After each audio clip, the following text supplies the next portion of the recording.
My name is Chantal Power, and I went to the Dia de los Muertos celebration at the Hollywood Forever Cemetery. I chose this event because I have seen some of the art associated with this holiday, but I didn't know much about it, and I was curious to learn more.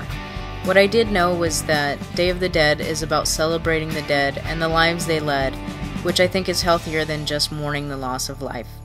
For the Dia de los Muertos on Hollywood, I went with my wife, sister, and niece.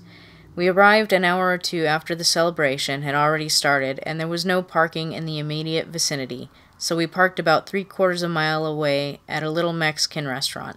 When we got to the cemetery, there was a short line where we bought our tickets and went inside. Right inside the entrance, there was a group of dancers and drummers performing, wearing large feathered headdresses and skull masks. We started walking through the cemetery to look at the altars, and were bombarded by a kaleidoscope of sensory stimuli. There were olfactic, visual, auditory, and haptic stimuli in abundance, not just from the altars, but from the crowd as well. There were many people of different shapes, sizes, colors, and social groups with varying styles of dress. There was the smell of incense and sage burning from the altars, mingled with the smells of cologne and perfume coming off the ocean of people. There were different dialects and languages being spoken, and in their undercurrent, the sounds of music and vendors could be heard. The altars were amazing. Some were small and almost delicate, while others were large and elaborate. Marigold flowers, incense, sage, food, candy, skulls, and candles were used on most of the altars.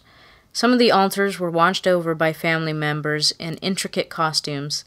Some of them brought tents to relax in behind the altars, and some even brought couches. Not all of the altars were of Mexican families. There were altars for Jewish and Irish families, which is representative of the acculturation that is common in America, the land of immigrants. One man even had an altar built for his deceased dog. A few of the altars were big enough to be walked through, but all of them were built with love and honor. My niece got half of her face painted in the traditional Day of the Dead fashion.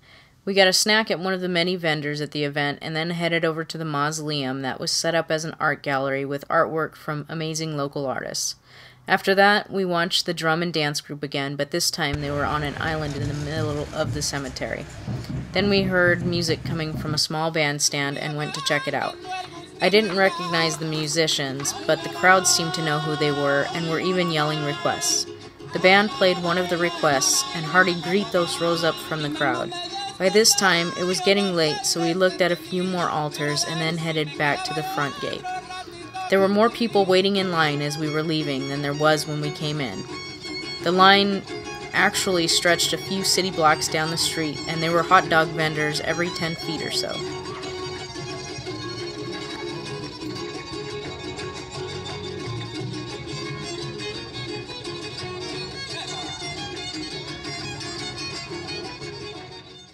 What I've learned about Dia de los Muertos is that 500 years ago, when the Spanish came to Mexico, the Aztecs had already celebrated Day of the Dead for over 3,000 years.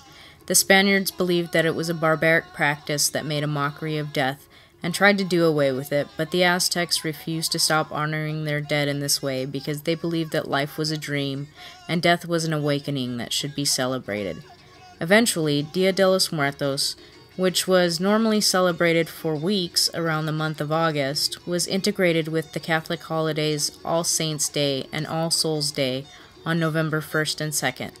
Mexicans are the largest microculture in the United States, so it's not surprising that Dia de los Muertos is celebrated in many parts of the U.S., especially the Southwest. I experienced some uncertainty at the Day of the Dead celebration, mostly because there were so many people and because I was not well informed about what would happen or what the purpose of the celebration was. But I think that we grow as people when we face uncertainty. When we learn more about other cultures and take part in rituals that are fundamental to a particular cultural or microcultural group, we begin to achieve intercultural competence and we open our lives to new possibilities.